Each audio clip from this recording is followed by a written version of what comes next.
ناظرین، 7 مئی 2025 رات کے ہندوستان نے پاکستان میں قائم 9 دہشت گردوں کے ٹھکانوں پر حملہ کرنے کا دعویٰ کیا ہے۔ وزارت دفاع کے مطابق ہندوستان نے آپریشن سندور کے تحت پاکستان اور پاکستان کے زیر قبضہ جموں کشمیر میں واقع 9 دہشت گردی کے ڈھانچوں کو نشانہ بنایا ہے۔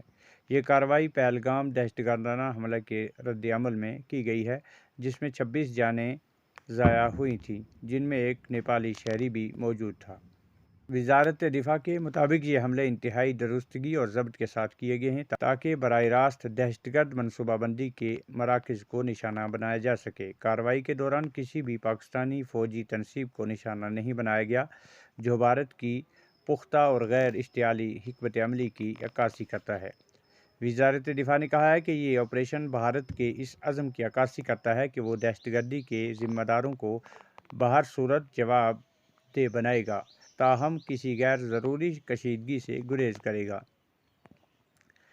وہیں پر رات کے قریب 11 بجے کے بعد سے ہی پونچھ لائن آف کنٹرول پر گولہ باری کا سلسلہ بدستور جاری ہے۔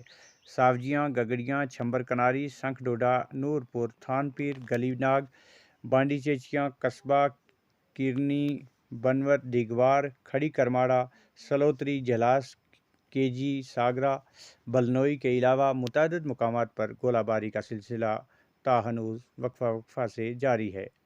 سرحدی علاقوں، گاؤں دیہاتوں میں بسنے والے لوگ سخت احتیاط سے کام لیں، حساس علاقوں میں آنے جانے سے گریز کریں۔